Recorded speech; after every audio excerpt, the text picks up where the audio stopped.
Hello student, मैं Naresh Kumar maths by Naresh sir classes में आपका हार्दिक स्वागत करता हूं।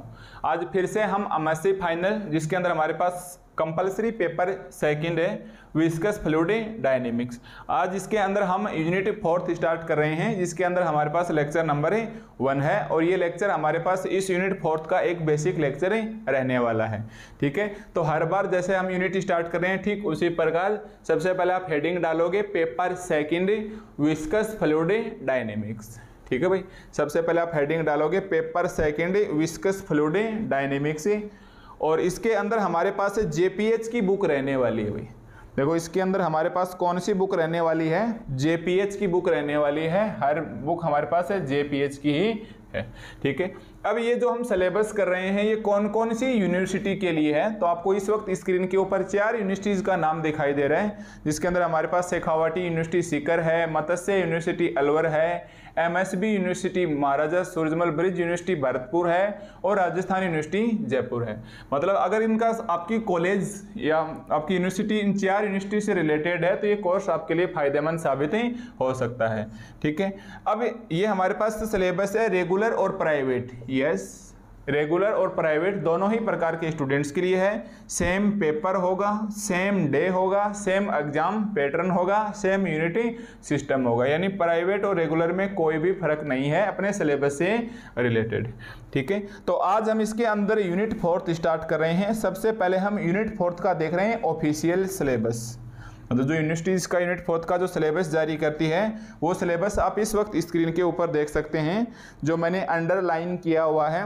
तो unit 4 equation of energy, temperature distribution between parallel plates in a pipe between 2 concentric rotating cylinder, variable viscosity plane Couette flow, temperature distribution of plane Couette flow with transpiration से cooling.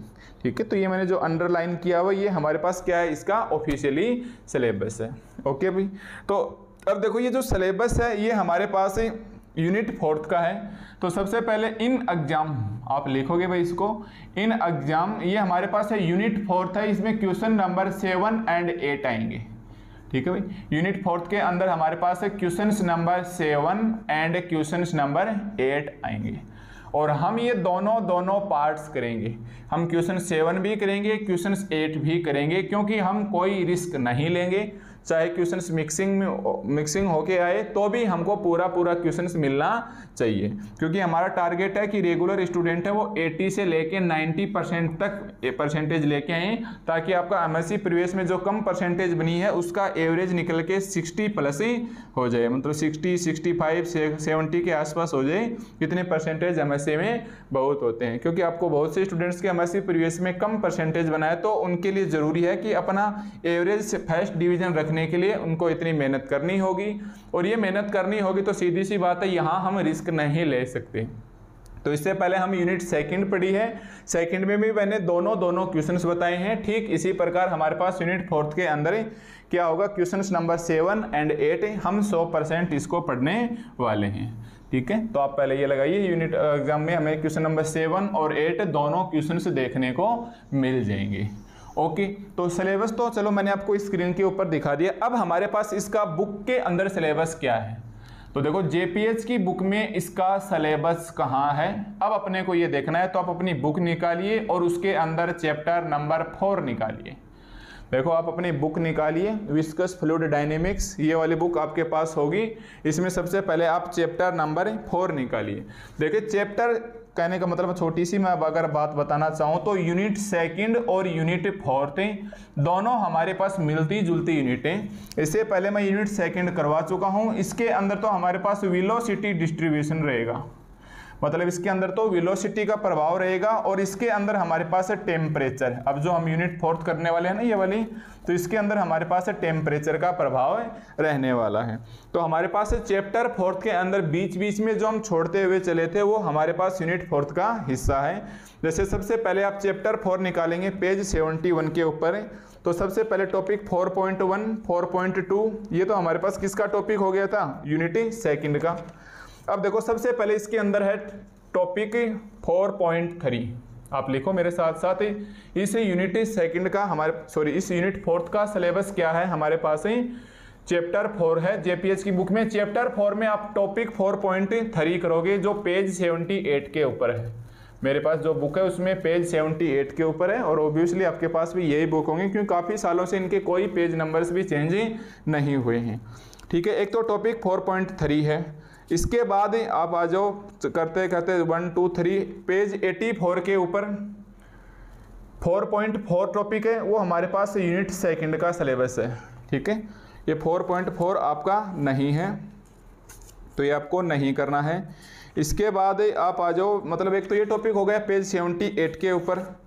फिर हमारे पास जो सिलेबस है, देखो एक बार मैं कुछ ज़्यादा आगे निकल गया, तो सबसे पहले 4.3 टॉपिक हो गया जिसके अंदर हमारे पास plane Poiseuille flow, plane Couette flow और जनरलाइज प्लेन काउटी फ्लो आ जाएंगे।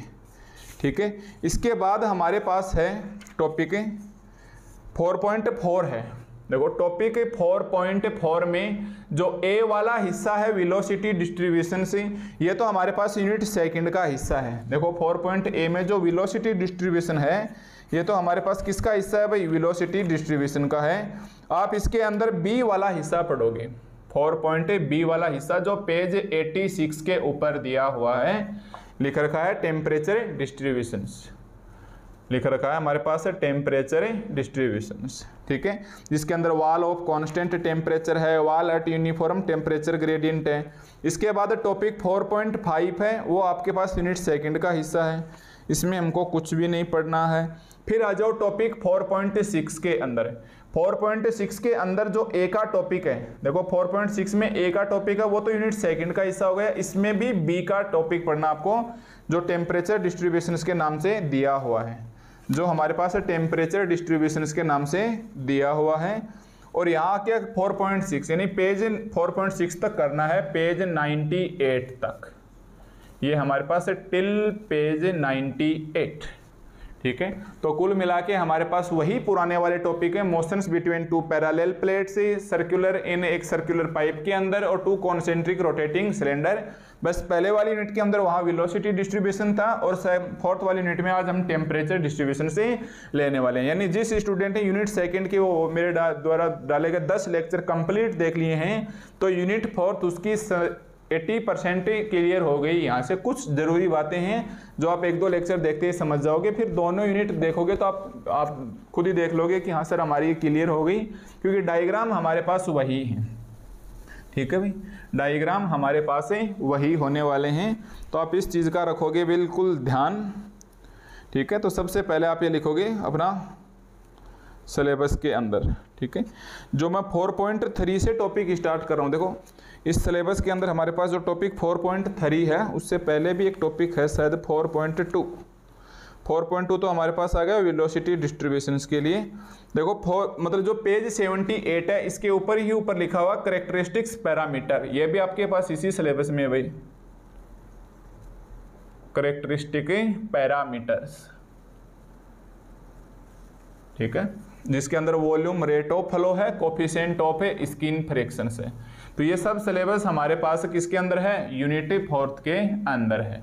तो आई होप आप समझ गए होंगे कि हमारे पास जो यूनिट फोर्थ का सिलेबस है वो जेपीएच की बुक में हमारे पास कहाँ रहने वाला है। ठीक है, तो ये तो हो गया हमारे पास सिलेबस। तो अब आप देख सकते हैं कि जब जैसे मैं स्टार्ट करूंगा जेपीएच की बुक, कहाँ से स्टार्ट करेंगे हम, पेज 78 से लेके। अब हमने यूनिट सेकंड पढ़ा था, कुछ इसी प्रकार हम यहाँ भी पढ़ने वाले हैं, कुछ बेसिक्स बातें जैसे हमने उसमें किया था विस्कस फ्लूइड या विस्कस कोफिशिएंट्स वगैरह निकाले थे।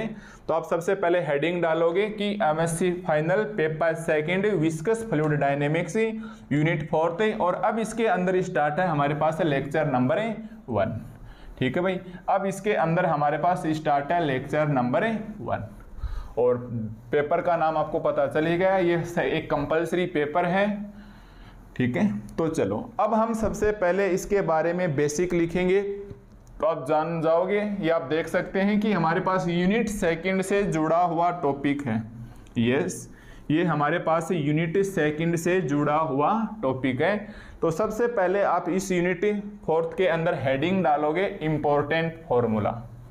ठीक है भाई, सबसे पहले आप हेडिंग डालोगे इंपॉर्टेंट फॉर्मूला। तो यहाँ से आपकी यूनिट फोर्थ स्टार्ट होती है। Unit fourth start. कुछ बेसिक बातें जो आपको इस यूनिट फोर्थ के दौरान हम काम में लेने वाले हैं। तो सबसे पहले आप लिखो कुछ important formula.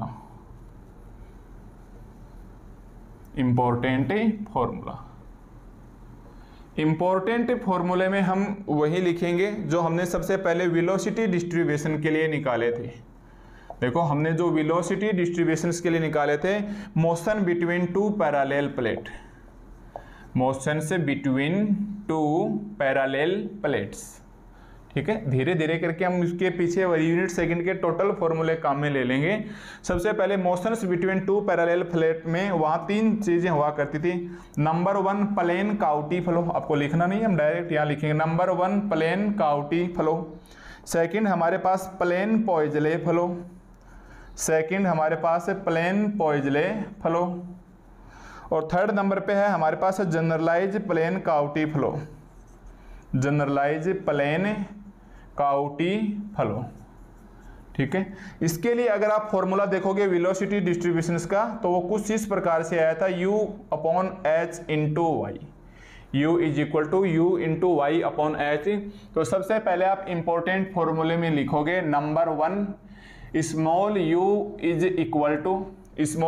Equal to capital U into Y बटा h, capital U into Y बटा h। अगर आपको दिखाने की जरूरत पड़े कि हमारे पास h क्या है y क्या है तो वही आप दोनों प्लेट बना सकते हो साइड में, ताकि आप अच्छे से समझ जाओ कि हमारे पास दोनों प्लेट थी। ये हमारे पास x direction, y direction, z direction लिखने की जरूरत नहीं है। यहाँ हमारे पास हाइट इसकी h हुआ करती थी, यहाँ y इज इक्वल टू 0 और यहाँ y is equal to h।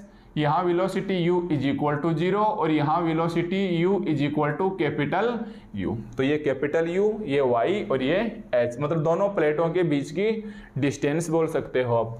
ठीक है, सेकंड जो हमारे पास फॉर्मूला है वो किसके लिए आएगा, प्लेन पॉइजले फ्लो के लिए। और प्लेन पॉइजले फ्लो में हमारे पास कुछ मैक्सिमम वगैरह आया था। देखो सेकंड हमारे पास क्या बनेगा, plane Poiseuille flow. Plane Poiseuille flow के लिए आप इस प्रकार से वही सर्कुलर पाइप बनाओगे जिसके अंदर से आपके प्रेशर की वजह से इस प्रकार से निकल जाती थी जेड एक्सिस की ओर।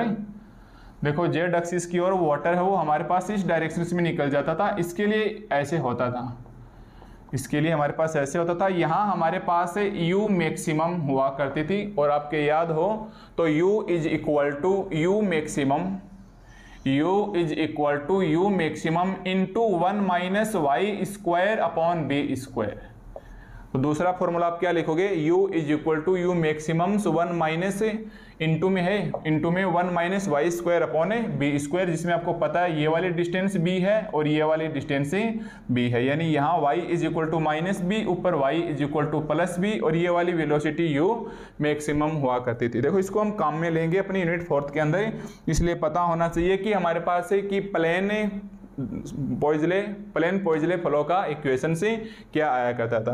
इसी प्रकार थर्ड नंबर पे जनरलाइज प्लेन काउटी फ्लो का अगर आप अपनी सेकंड यूनिट में उठा के देखेंगे तो इसमें आपको लिखा हुआ मिलेगा small u is equal to, एक तो ये ऐसा कैसा याद रखने का तरीका, u इंटू वाई बटा h, small u is equal to u into Y बटा h, प्लस से प्रेशर होता था इंटू में u और y बटा h माइनस वाई स्क्वायर बटा h स्क्वायर, वाई स्क्वायर बटा h स्क्वायर से वेयर स्मॉल p, इसको भी ध्यान में रखना भाई, वेयर स्मॉल p वहाँ क्या हुआ करता था, माइनस का 1/2 म्यू u, माइनस का 1/2 म्यू u इंटू डी बटा डी एक्स, प्रेशर वाला डी बटा डी एक्स इंटू में h स्क्वायर। हमारे पास स्मॉल p कितना होता था, माइनस का 1/2 म्यू u डी बटा D X into H square. और अगर आपको याद होगी तो हमने इसको ऐसे बोला था कि नॉन डायमेंशनल प्रेशर है, इसकी कोई डायरेक्शन नहीं है, तो नॉन डायमेंशनल प्रेशर है। ठीक है भाई, तो सबसे पहले हमारे पास इस यूनिट फोर्थ के अंदर लेक्चर 1 एक हमारे पास बेसिक लेक्चर है, आप चाहो तो लिख सकते हो कि हमारे पास एक ही बेसिक लेक्चर है।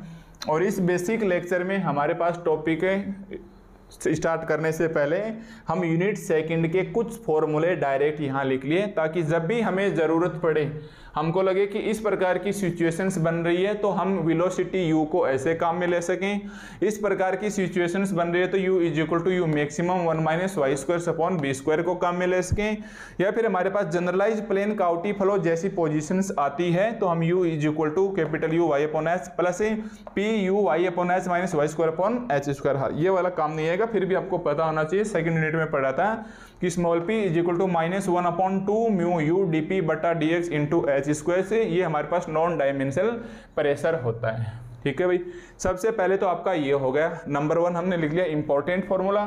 यहाँ तक समझाने के लिए कुछ भी नहीं था, बस अपनी सेकंड यूनिट जो हमने करवाई है उसमें से हम कुछ पुराना पार्ट से उठा के ले आए ताकि जब जब मेरे को ज़रूरत पड़े तो आपको उठाओ पिछली वाली यूनिट में नहीं देखना पड़े, आप स्टार्टिंग में ही देख लो कि ये 3 फॉर्मूले हमारे पास काम में आने वाले हैं। ठीक है, अब आ जाओ इसकी सही एक्चुअली यूनिट के ऊपर। सबसे पहले इसके अंदर आप टॉपिक डालोगे हीट कैपेसिटी। यस, सबसे पहले आप टॉपिक डालोगे हीट कैपेसिटी। ठीक है भाई, अब ये हमारे पास प्योर फिजिक्स का पार्ट है। मैं चाहूं तो इसे बिल्कुल मैं लिख दूं सीधा लिख के कि भाई आप इसे याद कर लो, फिर भी अपना इसको थोड़ा बहुत इतना समझेंगे कि ताकि हमें इसे याद रखने में आसानी हो। ठीक है, हीट कैपेसिटी हमारे पास एक फिजिक्स का फॉर्मूला है या फिजिक्स में होता है। अगर मैं बोलूं कि हीट यानी गर्म, कैपेसिटी उसकी कितनी कैपेसिटी है किसी भी पदार्थ को या सब्सटेंस को गर्म करने की, तो इसका मात्रक क्या होता है भाई? मात्रक को इंग्लिश में यूनिट बोलते हैं। हीट कैपेसिटी का मात्रक होता है जूल पर केल्विन, जूल पर केल्विन। आप चाहो तो इसे साइड में लिख सकते हो, हालांकि हम इसे कहीं काम में नहीं लेंगे। तो मतलब फिजिक्स का पार्ट इसलिए मैं बता रहा हूँ, जब आपने पढ़ा होगा हीट कैपेसिटी या उष्मा की क्षमता का मात्रक कितना होता है जूल पर केल्विन, कुछ अर्ग में भी लिख सकते हैं ERG में। तो ये तो हमारे पास हो गया इसका यूनिट। सबसे पहले हम इस हीट कैपेसिटी की डेफिनेशंस लिखेंगे, और हीट कैपेसिटी की डेफिनेशंस को लिखें उससे पहले आप इसको हल्का सा समझ लो। हाँ, वैसे तो आप फिजिक्स में शायद आप पहले से समझ कर रखा होगा या अब तक भूल चुके होंगे, तो आप ऐसे याद करो कि ये अपने पास एक पतीला है, मतलब अपने को पानी क्या है गर्म करना है इधर। ठीक है, यहाँ हमारे पास इसको हीट दे दो, मतलब अपने गैस स्टोव के ऊपर इसको रख दिया। ठीक है, ये अपने पास एक पतीला है। अब हम इसको ऐसे नहीं बोलेंगे कि ये हमारे पास एक टोपिया या पतीला है, इसको हम कंटेनर बोलेंगे। ठीक है भाई, इंग्लिश में इसको कंटेनर बोला जाता है। आप चाहो तो अपनी भाषा में जब भी अपन चाय वगैरह बनाते हैं तो वो क्या होता है टोपिया बोलते हैं, तो वही अपने पास एक टोपिया है। आप सोच के देखो, आपने इसके अंदर पानी भर लिया है, मतलब आपने इसमें लगभग 90% इसके अंदर वाटर भर लिया है और वाटर अपने पास बिल्कुल शांत है। ठीक है, अब जैसे ही हमने गर्म किया, स्टार्टिंग के 1 सेकंड या 2 सेकंड के अंदर, देखो स्टार्टिंग के 1 सेकंड या 2 सेकंड के अंदर आपको पता है पानी की नीचे वाली लेयर्स कुछ गर्म होगी, फिर धीरे धीरे गर्म होते होते अपनी अंगुली अगर डालेंगे तो एहसास होगा कि हाँ ये धीरे धीरे गर्म हो रहा है। ऐसा नहीं कि स्टार्टिंग से ही ऊपर वाले पार्टिकल की कोई एक बूंद गर्म हो जाएगी, सबसे पहले जहाँ हीट लग रही है उसकी पानी की क्या हो जाएगी, वो गर्म हो जाएगी। इसका मतलब ये वाली बूंद थोड़ी बहुत चेंज होगी। देखो इसका मतलब पानी की बूंद थोड़ी बहुत ही चेंज होगी। तो कितनी मात्रा में ये बूंद गर्म हुई, यह कितना, जैसे गर्म होगी थोड़ा सा ये क्या होगा, फैल के आएगा। आपको पता ना पदार्थ गर्म करने पर फैलता है, पानी फ्लूइड वगैरह कुछ भी हो लिक्विड, तो जैसे इसको गर्म करेंगे थोड़ा सा इसका फैलेगा। कितना अमाउंट तो हम इसका जज नहीं कर सकते, तो मान के चलेंगे पर यूनिट, पर यूनिट। और जो पानी की एक बूंद होगी, मतलब पानी अपने पास पानी है उसकी एक हल्की सी बूंद होगी, उसका कोई ना कोई तो मास होगा, तो हम स्टार्टिंग में 1 ग्राम की बात करेंगे, मतलब पर यूनिट इकाई लेने की कोशिश करेंगे ताकि हम उसकी कैलकुलेशन से कर सकें। ठीक है, तो सबसे पहले हीट कैपेसिटी की डेफिनेशन फिजिक्स में चाहे कुछ भी हो, अपने यहाँ समझने के लिए आप लिखेंगे कि कितनी मात्रा में ये फैलेगा गर्म करने के बाद, तो हम लिखेंगे the amount of heat, the amount of heat, यानी आपको पानी बहुत ज़्यादा तेज करना है या हल्का गर्म करना है या कितना गर्म करना है, तो उसकी हम मात्रा देखेंगे। The amount of heat which require, ध्यान से समझना है भाई इसको, विच रिक्वायर। अब ये क्या रिकमेंड करेगी कि विच रिक्वायर 2 यूनिट चेंज, मतलब इसकी 1 यूनिट चेंज हो जाएगी। The amount of heat which require 2 unit change, 2 unit change, मतलब इसका पानी की जो बूंद है ये थोड़ी बहुत हमारे पास से चेंज हो जानी चाहिए। किसकी वजह से होगी भाई? इन टेम्परेचर, ठीक है, क्योंकि जैसे जैसे अपन पानी को गर्म करेंगे उसका टेम्परेचर बढ़ेगा और वो बूंद अपने थोड़ा बहुत बूंदें फैलेगी। तो सबसे पहले हमारे पास हीट कैपेसिटी की केवल आपको ये डेफिनेशन याद रखनी है कि amount of heat which require 2 unit change, मतलब लगभग 1 सेकंड के अंदर, इकाई समय के अंदर वो कितना चेंज होती है टेम्परेचर के लिए। ये टेम्परेचर चेंज होता है हर 1 सेकंड में, उसका टेम्परेचर जैसे जैसे गर्म करते जाएंगे उसका टेम्परेचर बढ़ता जाएगा। तो हमको वही लिखना है कि the amount of heat which require 2 unit change in temperature. अब उस पानी की बूंद का ये मास दिखा दो 1 ग्राम, ठीक है। तो हम लिखेंगे कि इफ वी कंसीडर, अगर हम मान लें, देखो if we consider mass of पानी की बूंद, अब आप नहीं लिख सकते ना, मास ऑफ पानी की बूंद को आप ऑब्जेक्ट बोलो, ठीक है, कि हमारे पास जहाँ जो भी ऑब्जेक्ट गर्म हो रहा है हम इसमें हीट दे रहे हैं। तो if we consider mass of object is 1 gram, बिल्कुल छोटी सी छोटी क्वांटिटी ले लो। अब ऐसे नहीं कि 0.001 लोगे, उसमें गड़बड़ हो जाएगी। तो ऐसा लो कि कैलकुलेशंस हमारे पास इजी हो जाए। देन इन दिस केस अगर हम इसके ऑब्जेक्ट का मास 1 ग्राम ले लेते हैं तो ये हमारे पास क्या कहलाएगी? It is said to be, या it is called specific capacity. Specific capacity, yes. देखो स्पेसिफिक का मतलब क्या होता है? एक विशिष्ट योगदान। किसके नहीं होता? जैसे एक स्पेशल होता है वो विशेष होता है, एक स्पेसिफिक होता है लगभग स्पेशल जैसे होता है पर और पर्टिकुलर की है तो यही है। मतलब एक विशिष्ट पदार्थ होगी, उसकी कितनी क्षमता होगी, विशिष्ट कैपेसिटी। उस पानी की बूंद की कोई ना कोई तो कैपेसिटी है ही कि बस वो वहां तक जाके गर्म होगी। उसके बाद आपको पता है अगर आप इसको कंटिन्यूसली गर्म करते गए तो पानी भाप बन के उड़ जाएगा, उस बूंद की कोई कैपेसिटी नहीं रहेगी। पर किसी टाइम उस पानी की बूंद की उससे पहले वो भाप बन के उड़े, उससे पहले उसकी मैक्सिमम कैपेसिटी होगी और उसको हम बोलेंगे कि किसी इन पर्टिकुलर टाइम उसकी एक स्पेसिफिक कैपेसिटी होगी जब उसका मास क्या ले लिया हमने? 1 ग्राम ले लिया, ठीक है। तो ये फिजिक्स में पता नहीं आपने कैसे समझोगे, फिजिक्स वाले टीचर से अपने हिसाब से और भी अच्छे तरीके से समझेंगे, बट अपन एमएससी मैथ के हैं तो इसे अपने हिसाब से समझना है ताकि अपना आगे चल के डेरिवेशंस आराम से निकल आए और इससे रिलेटेड हमें कोई दिक्कत भी नहीं आए, ठीक है। तो सबसे पहले डेफिनेशन है हमारे पास हीट कैपेसिटी। याद रखोगे, बस यही एग्जांपल मैं इस यूनिट में बार बार लेता रहूंगा कि चलो भाई चाय बनाते हैं, है ना। तो चाय बनाने के लिए आपने टोपिया लिया और उसको गैस के ऊपर रखा, अब यहाँ से स्टार्टिंग होना स्टार्ट हो जाएगा। अब तो हम पानी लिए, अब हम चाय बनाएंगे ताकि साथ साथ हमारा काम भी बनता रहे, ठीक है। तो एक डेफिनेशन तो आप ये याद रखोगे, heat capacity the amount of heat which require 2 unit change, मतलब इकाई समय में टेम्परेचर में जो परिवर्तन है वही हमारे पास उसकी हीट कैपेसिटी कहलाएगी। अगर हम उसके मास ऑफ ऑब्जेक्ट को 1 ग्राम मान लें, अगर हम इसके मास ऑफ ऑब्जेक्ट को 1 ग्राम मान लें तभी हमारे पास उसकी क्या हो जाएगी? स्पेसिफिक कैपेसिटी हो जाएगी, ठीक है। अब यहाँ मैं कुछ सिंबल लिखता हूँ जो हम काम में लेने वाले हैं। एक तो हम काम में लेंगे CV हमारे पास क्या आ जाएगा? V है वॉल्यूम, C है कांस्टेंट, तो कांस्टेंट वॉल्यूम। जब हमें कांस्टेंट वॉल्यूम मानना पड़े उस वक्त हम एक सिंबल लिखेंगे CV।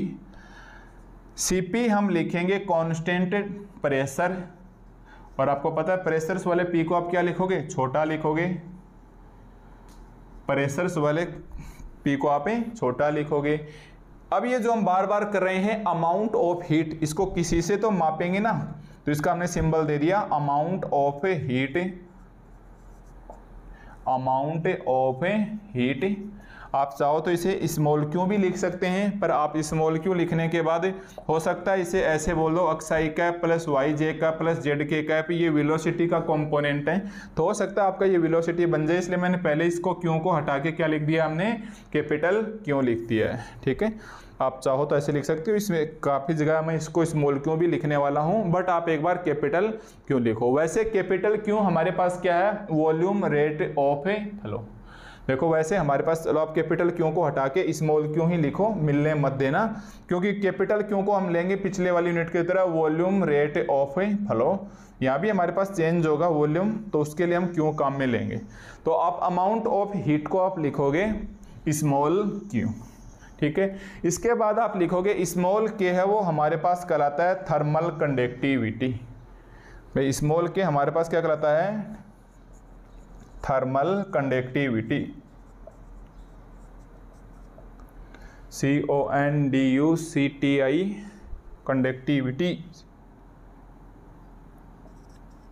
कंडक्टिविटी। यस, आप देखो कैपिटल के नहीं लिखोगे, आप लिखोगे स्मॉल के। स्मॉल के हमारे पास कहलाती है थर्मल कंडक्टिविटी। अगर हिंदी में बताऊं तो उष्मीय चालकता, यानी आपने जो बीएससी के दौरान थर्मोडायनेमिक्स पढ़ी थी उष्मागतिकी वाली, वो हमारे पास यहाँ अधिकांश उसके छोटे छोटे फॉर्मूले काम आ जाएंगे। ठीक है भाई, ये हमारे पास स्मॉल के है। स्मॉल के हमारे पास क्या कहलाती है, थर्मल कंडक्टिविटी। और मैथ के टीचर्स के लिए सबसे अच्छा होता है कि देखो आपने फिजिक्स में पढ़ा था तो ध्यान रखना, या फिजिक्स की बुक से आप इसकी डेफिनेशन पढ़ लेना, बट अपन ऐसा कुछ नहीं करेंगे। अपन थर्मल कंडक्टिविटी, देखो ये तो पता है कांस्टेंट वॉल्यूम है, कांस्टेंट प्रेशर है। देखो प्रेशर कांस्टेंट कैसे रहता है भाई, जो हमने टोपिया लिया पानी का, उसमें जैसे हमने पानी डाल लिया, आपको पता है पानी कहीं नहीं हिलेगा, बिल्कुल शांत है, शांत है तो उसके अंदर कोई प्रेशर नहीं है, तो क्या हो गया, कांस्टेंट प्रेशर। कांस्टेंट वॉल्यूम आपका पता है, टोपिया अगर आपका 5 लीटर का है तो वो उतना ही रहना है, ना वो कम होगा ना वो ज्यादा होगा। अमाउंट ऑफ हीट हमने यहाँ लिख ही दी है, क्या है, हीट कैपेसिटी है। अब हमारे पास थर्मल कंडक्टिविटी क्या है, तो पहले तो इसका सिंबल याद रखोगे कि स्मॉल के हमारे पास क्या है, थर्मल कंडक्टिविटी, और जस्ट आप इसके नीचे टॉपिक डाल लो थर्मल कंडक्टिविटी। तो सेकंड टॉपिक आप क्या लिखोगे भाई, थर्मल कंडक्टिविटी। चलो डालो हेडिंग थर्मल कंडक्टिविटी। मैं मेरे हिसाब से करवा देता हूं ताकि आप भी इसको याद रख लो।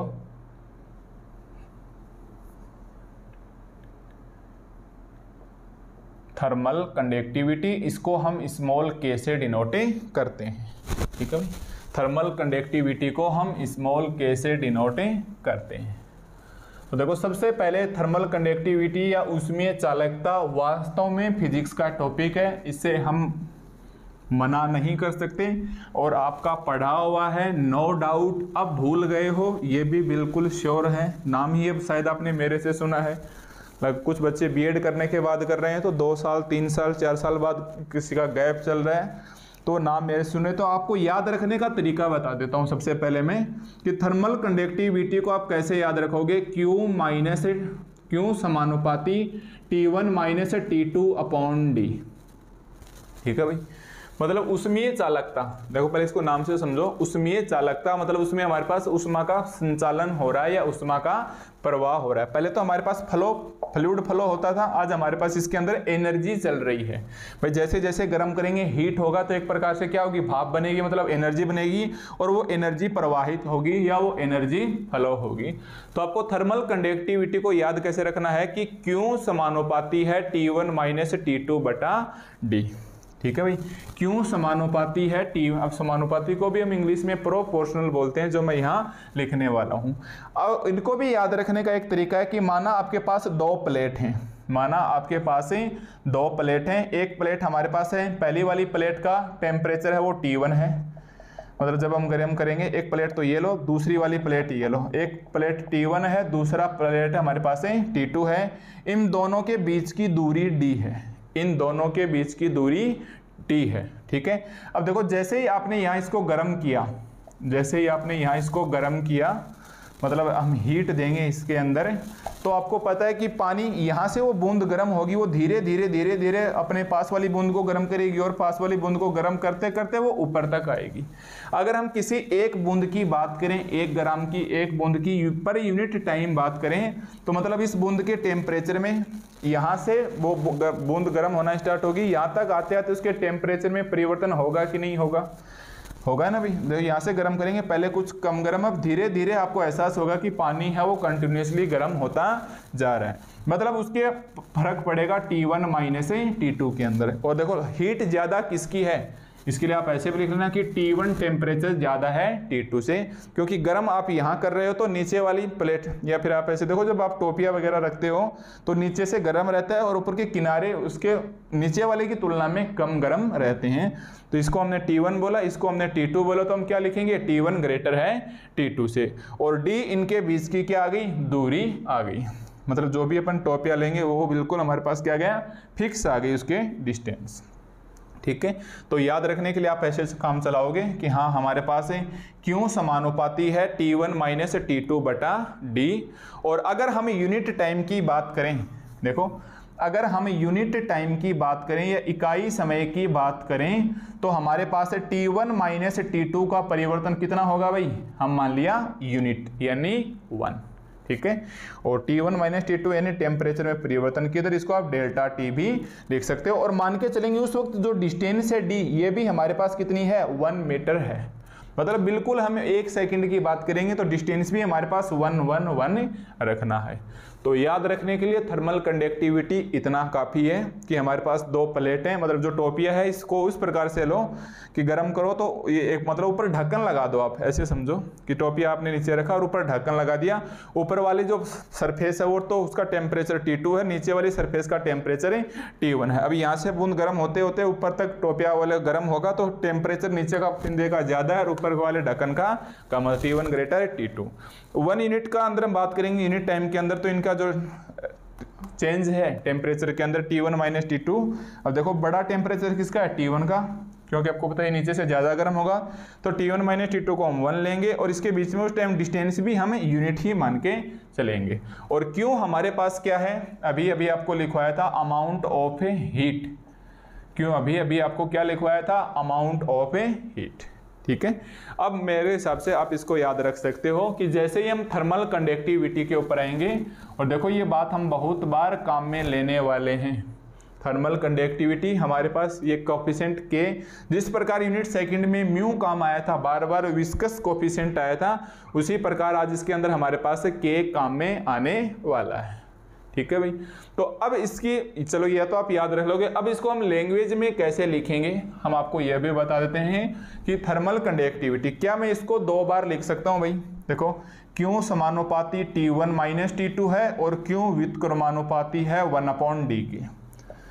देखो इस इक्वेशन को हम ऐसे लिख सकते हैं कि क्यों समानुपाती है T1 माइनस T2 के और क्यों समानुपाती है 1/D के। तो सबसे पहले आप लिखोगे थर्मल कंडक्टिविटी को द ट्रांसफर ऑफ हीट। इसको हम कैसे लिखेंगे भाई? द ट्रांसफर यानी रूपांतरण होगा एनर्जी का, the transfer of heat, the transfer of heat किस किस के बीच में? 2 प्लेट्स के बीच में। The transfer of heat between 2 plates, between 2 plates, yes, the transfer of heat between 2 plates is directly proportional, is directly proportional, is directly proportional। Proportional को बोलते हैं भाई समानुपाती। मतलब आप छोटी क्लासों में जरूर आप पढ़ के हैं कि ये हमारे पास समानुपाती का साइन होता है और ये हमारे पास व्युत्क्रमानुपाती का साइन होता है। ठीक है, तो समानुपाती को तो बोलते हैं प्रोपोर्शनल और इसको बोलते हैं व्युत्क्रमानुपाती को रेसिप्रोकल। इसको हम बोलते हैं रेसिप्रोकल। अब अपनी डिक्शनरी में 2 वर्ड मतलब अपने माइंड में 2 वर्ड और सेट कर लो कि एक तो प्रोपोर्शनल समानुपाती होता है और एक रेसिप्रोकल व्युत्क्रमानुपाती होता है।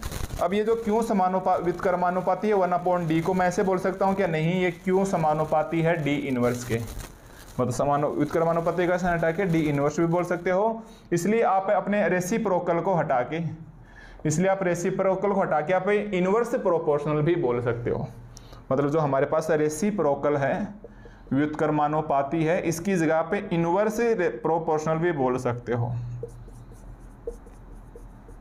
ये शब्द है जिसका बैकग्राउंड इंग्लिश मीडियम, उसको तो कोई दिक्कत ही नहीं है।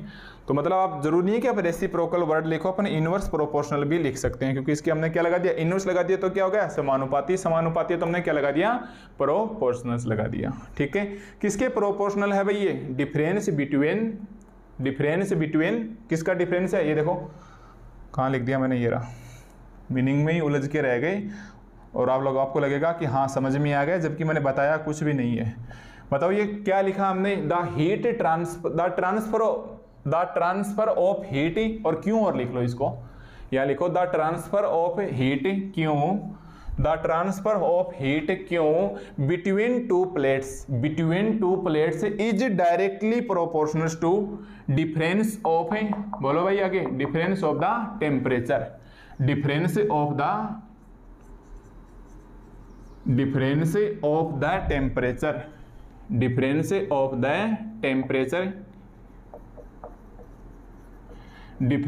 The temperature and directly, reciprocal बोले क्या, एंड इनवर्स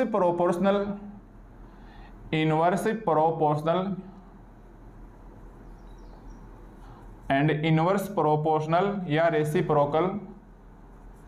रेसिप्रोकल किसके रेसिप्रोकल है ये, डी के, किसके रेसिप्रोकल है, डी के, यानी टू डिस्टेंस, टू डी क्या है भाई हमारे पास यहाँ, डिस्टेंस किसके बीच में, प्लेट्स के बीच में, डिस्टेंस बिटवीन देम लिख दो, बिटवीन देम यानी इनके बीच में डी क्या है, डिस्टेंस है between two plates.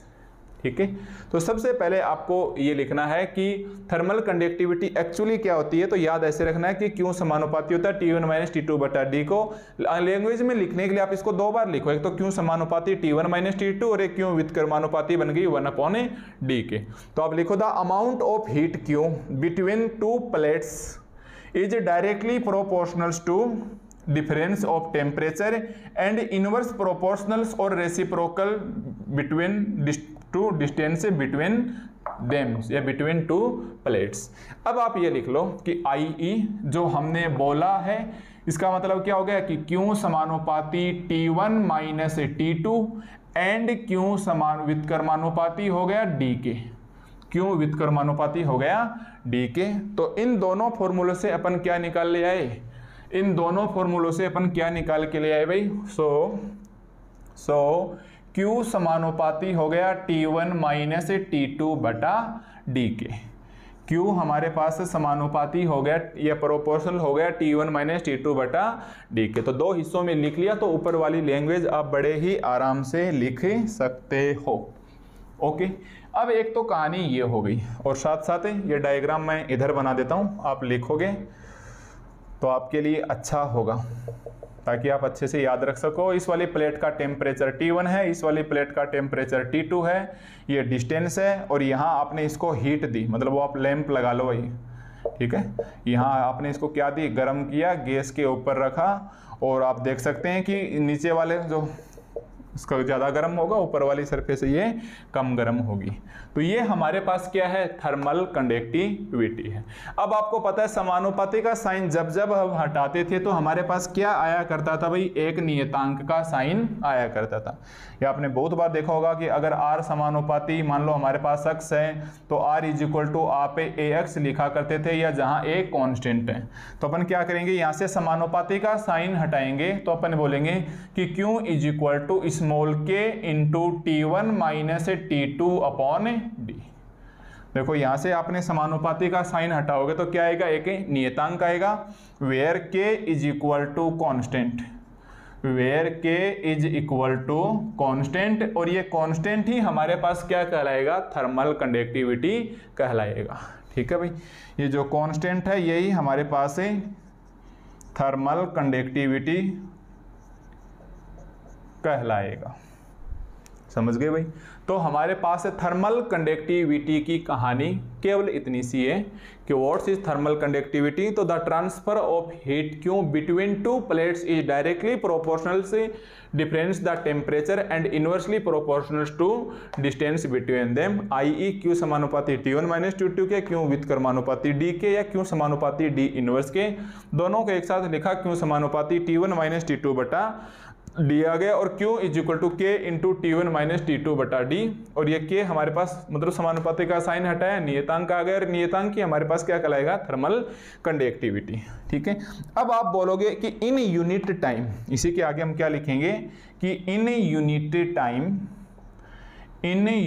Time T1 minus T2 is equal to delta T is equal to 1 and D is equal to 1 and D is equal to 1। So from equation 1, आप इस वाले equations को नाम 1 दे दो। सो from equation 1 आपको पता है ये क्या हो जाएगा, Q is equal to K into ये भी 1 और D भी नीचे 1। मतलब उस वक्त हमारे पास amount of heat in unit time, amount of heat is equal to thermal conductivity. कहने का मतलब जो अमाउंट ऑफ हीट है वही हमारे पास एक प्रकार से क्या है, थर्मल कंडक्टिविटी। कब, इन यूनिट टाइम। ध्यान से, कब, इन यूनिट टाइम।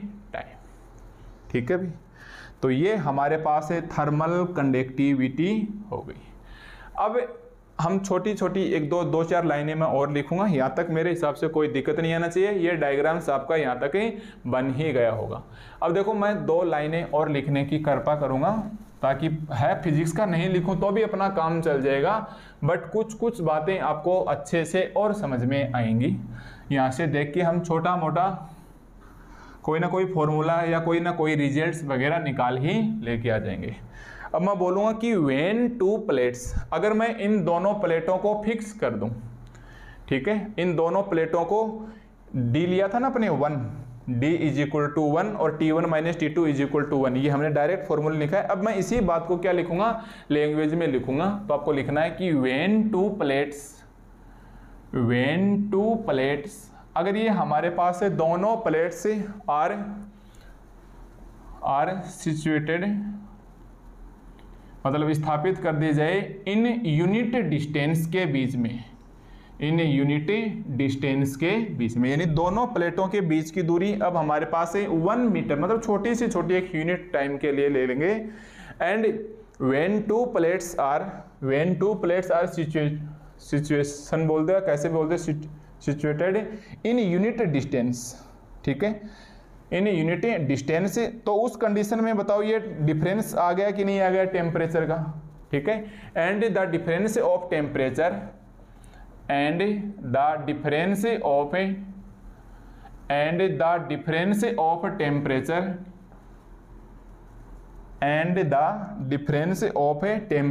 से ऑल्सो बी 1 बोलोगे, यूनिट बोलोगे, यूनिटी, यानी उस वक्त ये भी हमारे पास क्या है, इकाई है। Then amount of heat,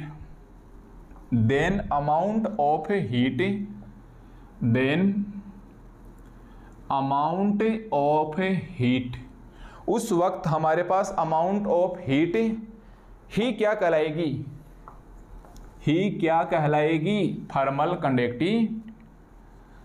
thermal conductivity कहलाएगी। ठीक है, फिजिक्स है भाई, अपने को ऐसे समझना है। मतलब मैंने ये जो बात लिखी है, ये वाली बात है, इसको हमने लैंग्वेज के अंदर लिख लिया है। ठीक है, अब देखो हमारे पास कोई दिक्कत यहाँ तक कि उस वक्त हमारे पास अगर ये भी यूनिट है, डिस्टेंस भी यूनिट है, इनके बीच में प्लेट के बीच में डिफरेंस भी यूनिट है, उस वक्त हमारे पास अमाउंट ऑफ हीट ही क्या कहलाएगी भाई, हमारे पास K कहलाएगी, और K हमारे पास क्या है, थर्मल कंडक्टिविटी कहलाएगी। ठीक है, इसके अलावा देखो आप ये बताओ कि ये जो थर्मल कंडक्टिविटी है ये किसके ऊपर डिपेंड कर रहा है। देखो इसको हम नोट लगा के लिखेंगे कि थर्मल कंडक्टिविटी हमारे पास किसके ऊपर डिपेंड कर रहा है, टेम्परेचर के ऊपर या इनके बीच की डिस्टेंस के ऊपर, तो टेम्परेचर के ऊपर। तो हम लिखेंगे कि note thermal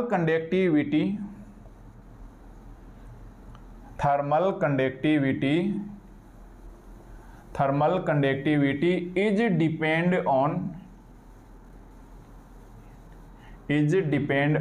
thermal conductivity is depend on temperature in temperatures. तो हमारे पास थर्मल कंडक्टिविटी किसके ऊपर डिपेंड कर रही है? टेम्परेचर के ऊपर। और अगर मैं ये पूछूं कि बताओ भाई ये किसके ऊपर डिपेंड नहीं कर रही है, तो ये टेम्परेचर के अलावा हमारे पास किसी के ऊपर भी डिपेंड नहीं करेंगी। तो आप ये भी लिख सकते हो चाहता हूं कि इट इज नॉट डिपेंड, क्योंकि आपको पता है कि डिपेंड तो कर रही है भाई थर्मल टेम्परेचर के ऊपर, तो किसके ऊपर डिपेंड नहीं करेगी? तो टेम्परेचर के अलावा ये किसी के भी ऊपर डिपेंड नहीं करेगी। और किसी को भी हम क्या लिखेंगे? ऑब्जेक्ट लिखेंगे। तो हम लिखेंगे कि it is not depend on a constant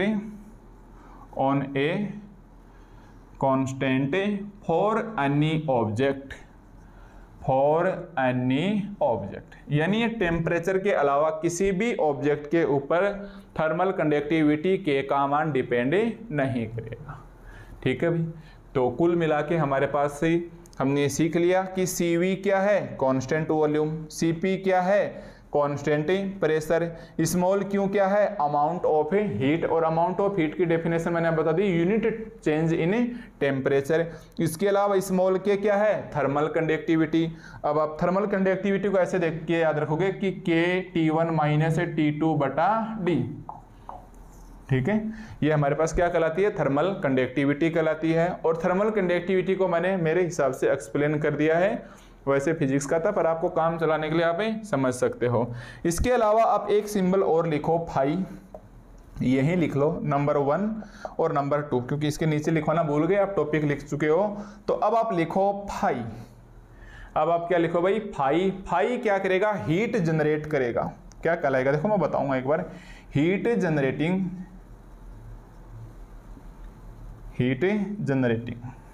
जैसे जैसे हमारे पास हीट जनरेट होगी due to the friction force, बहुत ही काम की चीज है भाई ये, ड्यू टू द फ्रिक्शन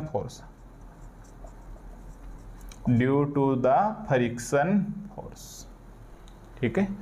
और ये बात अगर मैं आपको समझाऊं पुराने वाले एग्जांपल देके तो आपको बिल्कुल आराम से समझ में आ जाएगी। यहां हमारे पास देखो 2-3 चीजें हैं। पहली बात तो सबसे पहले नॉर्मल सी बात है हम कि जब भी हमारे पास कमरे के फर्श के ऊपर, जैसे ये हमारे पास कमरे का ग्राउंड है, इसके ऊपर हम कोई बॉक्स खिसकाते हैं या मान लो आप इस साइड में धक्का देते हैं या आगे से हम खींचते हैं, तो जैसे ही हम आगे खींचे यहाँ कौन सा बल लगता है भाई? घर्षण बल। सबसे पहले नॉर्मल सा बल कौन सा बल लगता है भाई? Friction force. ठीक है, एक तो हमारे पास ये लग गया फ्रिक्शन फोर्स। फिर हम जैसे ही हमने ये सिचुएशंस पानी के अंदर किया था कि हमने यूनिट सेकंड के अंदर क्या चले भाई कि वाटर हमारे पास फ्लो हो रहा है, वाटर हमारे पास क्या हो रहा है? फ्लो हो रहा है। तो पानी की एक लेयर के ऊपर जैसे जैसे मान लो हम पानी के अंदर खिसकाएंगे इसी चीज को, तो एक प्रकार से फ्रिक्शन फोर्स ही लगेगा, बट वो फ्लूइड के अंदर लग रहा है, फ्लो के अंदर। तो हमने उसको नाम विस्कोसिटी दिया था। क्या नाम दिया था भाई? विस्कोसिटी। और विस्कोसिटी को डेफिनेशन को हमने ऐसे लिखा था भाई, आप याद रखना, like as a friction force. ठीक है। आज हमारे पास तीसरी सिचुएशंस और हो गई। कौन सी वाली सिचुएशन हो गई कि देखो आप फील करके देखोगे कि आपने वही अपना पतीला रखा पानी का और उसके ऊपर ढक्कन लगा दिया। ठीक है। और नीचे से इसको आपने गर्म किया, नीचे से आपने इसको क्या दी भाई? हीट दी। अब देखो जैसे जैसे ये गर्म होगा, मतलब सबसे पहले पानी की नीचे वाली लेयर गर्म हुई, जैसे ये गर्म होगी तो ये क्या करेगी? अपने ऊपर वाली लेयर को गर्म करेगी, और ऊपर वाली लेयर को गर्म करेगी तो इसके अंदर भी कहीं ना कहीं लेयर टू लेयर क्या लग रहा है? एक प्रकार का फोर्स लग रहा है। तो सबसे पहले मैंने लिख दिया कि जैसे जैसे हम हीट करेंगे तो हमारे पास जनरेट होंगी लाइनें, मतलब ये वाली लाइन परत गर्म हुई, फिर थोड़ा और ऊपर गर्म करते करते अपने को कुछ टाइम पश्चात हीट महसूस हो जाएगी कि वो हीट हमारे पास यहाँ तक आ चुकी है। इसका मतलब इन लेयर के बीच में भी क्या लगा है? फोर्स तो लगा ही है, और एक प्रकार का कौन सा फोर्स है? फ्रिक्शन फोर्स ही है। बट आज हमारे पास इसको देखने की सिचुएशन बदल गई, ना तो हमारे पास कमरे की तरह बल लग रहा है, ना ही हमारे पास नहर के अंदर, वो तो पानी की खुद लेयर, वो तो क्या था आपको पता ही है, मूविंग फ्लूइड था। है ना, उसके अंदर हमने फ्लूइड को शांत नहीं रखा, लगातार पानी बहता हुआ जा रहा था, उस वजह से लेयर का जो फ्रिक्शन फोर्स लगा तो हमने बोल दिया like as a friction force. आज गर्म होने की वजह से एक के बाद दूसरी लेयर के बीच में क्या है, कहीं ना कहीं एक फ्रिक्शन फोर्स जैसा ही काम करेगा, तो उसको हम सिंबल दे दिया फाई। समझ गए भाई। तीसरी सिचुएशन, जैसे ही हम इसको पानी को गर्म करेंगे, पहली लेयर दूसरे ऊपर वाली को गर्म करेगी, करते करते हम ऊपर तक, तो इनके बीच में जो फोर्स लग रहा है आज उसको हम बोल देंगे फ्रिक्शन फोर्स ही, बट उसको हमने क्या बोल दिया कि ये फ्रिक्शन फोर्स कब पैदा हुआ, हीट जनरेट करने की वजह से हुआ। जनरेट का मतलब होता है उत्पन्न करना। जैसे जैसे हम इसको गर्मी होगी, पानी गर्म होगा तो ऊपर वाली लेयर को गर्म करेगा और ऊपर वाली लेयर को गर्म करेगा और ऊपर वाली लेयर को गर्म करेगा, तो इसके बीच में जो फ्रिक्शन फोर्स लगता है हीट जनरेटिंग की वजह से, उसका हमने सिंबल काम में ले लिया फाई। तो आप 3 सिंबल ध्यान रखोगे। विस्कोसिटी का आपको पता ही है सिंबल क्या था, म्यू। इसका सिंबल क्या था भाई, म्यू, जिसको हमने विस्कस कोफिशिएंट बोला था। सेम ये सिचुएशन इसके अंदर है, तो इस वाले को सिंबल क्या देंगे अपने, फाई देंगे। ठीक है, इसको हम फाई देंगे। और अब मेरे एक नाम याद और आ गया। अगर ऐसी सिचुएशंस होती है कि जैसे जैसे हम यहाँ से गर्म करते जाते हैं, गर्म करते जाते एक लेयर लगती है, उस वक्त इसके अंदर अपव्यय बल लगता है। यस, अपव्यय बल को इंग्लिश में क्या कहते हैं भाई, डिस्पेशन फोर्स। डिस्पेशन फोर्स शायद यही है। अपव्यय बल को हम क्या कहते हैं, डिस्पेशन फोर्स। अब मैं ये हटा देता हूं, तो आप इसको लिखो कि it is also said to be. ये जो फाई है ना, फाई, इसको हम क्या लिखेंगे कि it is also said to be, said to be, DISCI, dissipation. Meanings आप इसकी चेक कर लेना भाई, शायद इसकी मीनिंग में गलती हो जाए, पर एक्चुअली हमारे पास डिस्पेशंसी फोर्स है, DISSI, देख लेना कुछ भी। पर कहने का मतलब जो हीट जनरेट की वजह से जो फ्रिक्शन फोर्स होता है, वो हम किसी टाइम फिजिक्स पढ़ते थे, तब ये अपव्यय बल हुआ करता था, बहुत मजा आया करता था उस टाइम पढ़ने में। तो आप इसको याद रखोगे कि डिस्पेशन फोर्स भी कहलाता है या डिसिपेशन फोर्स भी बोल सकते हो। तो heat generating due to the friction force, मतलब एक नया सिंबल और जुड़ गया आपको फाई, वो बिल्कुल फ्रिक्शन फोर्स म्यू की तरह ही क्या कर रहा है, काम कर रहा है। ठीक है, तो ये हमारे पास आज के इस लेक्चर में कुछ छोटे छोटे सिंबल्स थे, जिसको हमने बखूबी समझा। थर्मल कंडक्टिविटी क्या है, फाई का सिंबल क्या है, कोई भी बात इसके अंदर हमने ऐसा नहीं किया कि चलो भाई इसको हम छोड़ दें, तो पीछे का इल्ज़ाम नहीं लगाया है। जहाँ तक हमने कोशिश की है, कुछ फिजिक्स है तो जो हम काम में लेने वाले ही हैं। अब आप इसके अंदर नेक्स्ट टॉपिक लगाओ, volume rate of A flow. ठीक है भाई, अब इसके अंदर हम नेक्स्ट टॉपिक क्या लगाएंगे, volume rate of A flow.